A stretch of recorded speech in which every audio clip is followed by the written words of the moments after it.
Alright, welcome back to the channel. Last week was my 2-year wedding anniversary, but before I did that, right before I went on the trip, I picked something up. I picked up a fancy little guy that is tucked in way back there. Now what is that? That is a rainbow tip anemone. Why did I pick that up if it's just gonna struggle? I don't know. But it has been about half a week, and today is the day that it has worked, or looked the worst. So I don't know why I'm recording it. You can see it way closed up in there. This tank is having an insane dino algae problem. It was diatoms to start with, and then it kind of turned into dinos, and it looked way worse, but I just stirred up the stand bit all the way around. If you want to see how it really was, you can just kind of look at some of these corals. It was like that all over the sand bed. Poor guys are getting suffocated.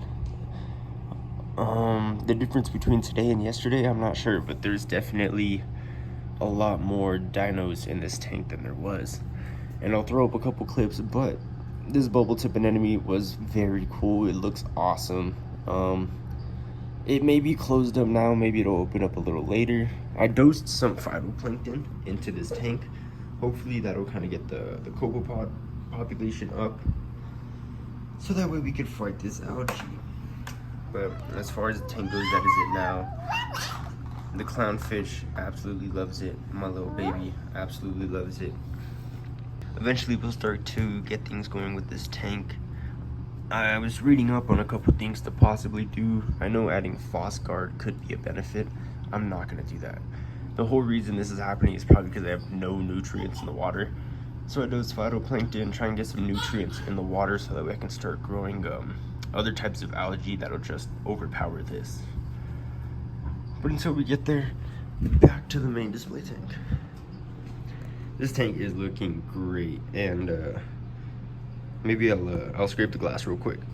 All right, actually, before I scrape the glass, look at some of the extension I am getting. I mean, this thing is huge. If you look at it to my thumb, this is supposed to be a button scully. This isn't even like an actual massive scalimia. This is just, it used to be the size of, like, you know, its inner little mouth. This guy's absolutely extending, and so are a few of my other corals. This is one head. It's one head that is bigger than the 6 head that is over here.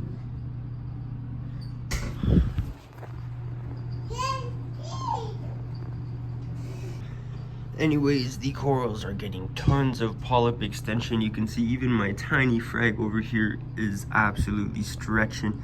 Only one that's maybe not doing too good is this orange one, but not blaming it, it is pretty sideways.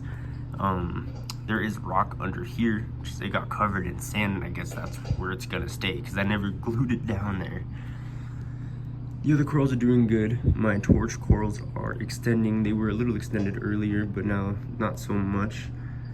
My clove polyps are starting to get extra heads.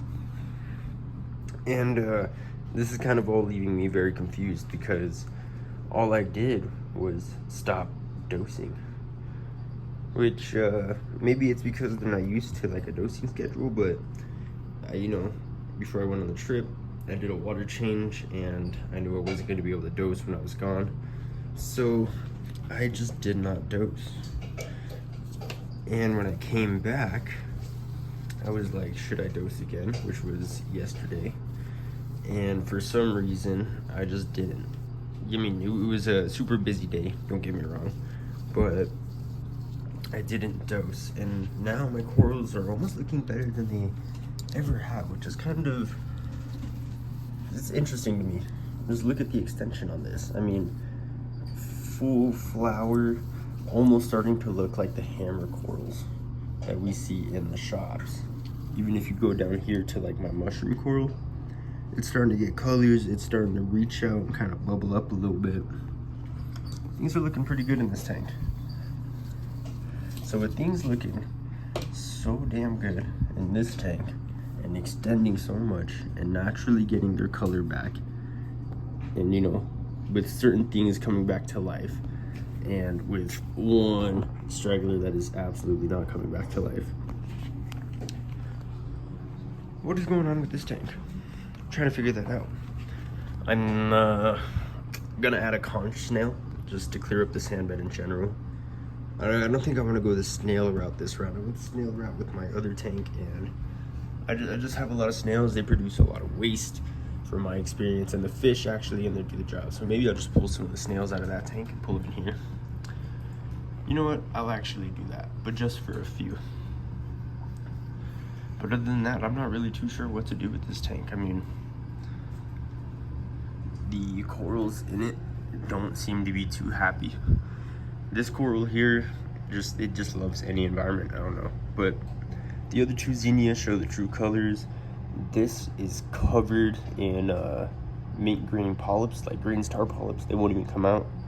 We have some really easy zoanthid frags that aren't doing too well. So I don't know. I think I'm gonna add a fighting conch, or maybe I'll get some snails. But other than that, that's pretty much how the tank is going right now. I'm sure I'll figure some things out. If you want frags at these tanks though, let me know. I'm in the 505 area.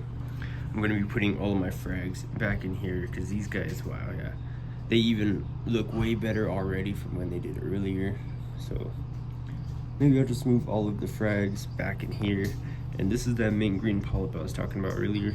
That 2-inch disc inside of the frag tank, they should all look like that, except for the center. That's where that was.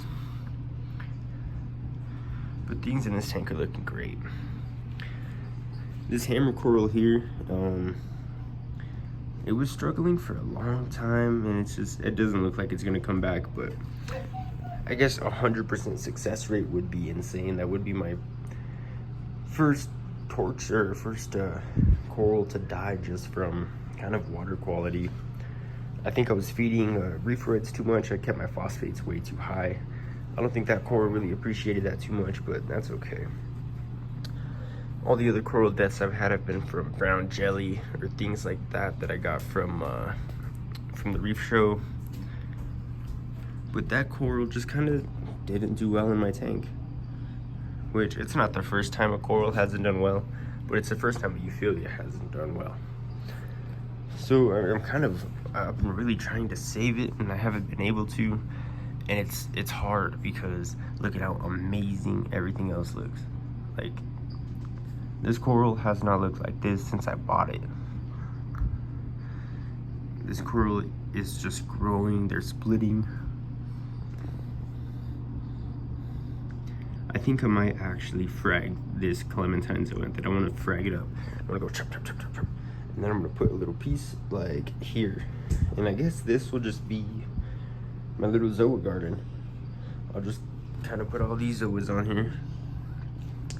And we'll make a little garden that'll obviously be heavily eagle-eyed zoanthids, but that'll be kind of nice. It'll change it up a little bit, especially we have our Goniopora here, which does struggle, but it looks a lot better than it did, believe it or not.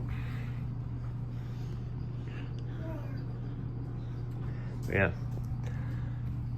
that's about it going on with the tank. If you have any tips about dinos or with new tanks, you know, I know I have my tank over there that is doing so well, but I don't really seem to be remembering what worked for me. I don't know, I just remember struggling a lot, and I don't really want to go through the same struggle here.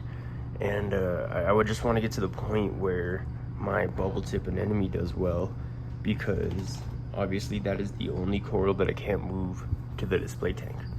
So if you have any tips, anything like that, let me know. Please leave a comment, like, and subscribe. I'll see you guys later.